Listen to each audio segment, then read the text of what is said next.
Mohun Bagan versus east বেঙ্গলের 11 জানুয়ারি সন্ধ্যে 7:30টায় যে ডার্বি ম্যাচটি আছে সেটা কিন্তু কলকাতায় হচ্ছে না। এবারে কলকাতা সল্টলেক স্টেডিয়ামে হচ্ছে না, এটি কিন্তু শিফট হয়ে গেছে গুয়াহাটি স্টেডিয়ামে। তুমি যেটা জানো গুয়াহাটি ইন্দিরা গান্ধী অ্যাথলেটিক স্টেডিয়াম, ওখানে কিন্তু ম্যাচটি হবে, বাট ডেট টাইম কিন্তু একই থাকবে। মানে 11 জানুয়ারি সন্ধ্যে 7:30টায় কিন্তু ম্যাচটি হবে মোহনবাগান ভার্সেস ইস্ট বেঙ্গল, বা তুমি বলতে পারো ইস্ট বেঙ্গল ভার্সেস মোহনবাগানের ম্যাচটি। এবারে বলে দিই এই মোহনবাগান ভার্সেস ইস্ট বেঙ্গল ম্যাচটি শিফট করার পেছনের রিজন কি। দেখো, মেনলি সিকিউরিটি রিজনের জন্য এই ম্যাচটি কিন্তু শিফট হচ্ছে গুয়াহাটিতে। তো কলকাতা পুলিশের তরফ থেকে এটি কিন্তু রিকোয়েস্ট করা হয়েছে ম্যাচটিকে শিফট করার জন্য।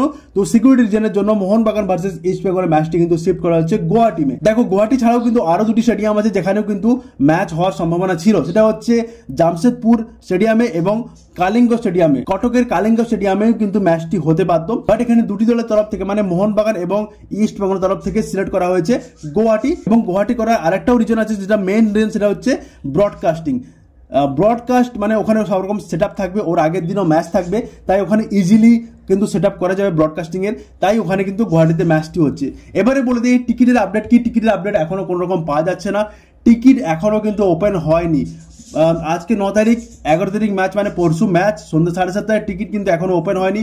যেহেতু কলকাতাতে ম্যাচ হচ্ছে না তাই টিকিট কিন্তু এখনো ওপেন হয়নি, এবং ডিমান্ডও কিন্তু অনেকটাই কমে যাবে। কারণ তুমি জানো কলকাতায় যদি ম্যাচটি হতো অনেকটাই ডিমান্ড থাকতো ইস্ট বেঙ্গল ভার্সেস এবং মোহনবাগানের যে ম্যাচটি, তাই এখানে টিকিটের কিন্তু প্রাইস এবং টিকিটের ডেট এখনো পর্যন্ত ধার্য করা হয়নি। মেবি আজ সন্ধ্যায় ওপেন হতে পারে, বুক মাই শোতে ওপেন হতে পারে।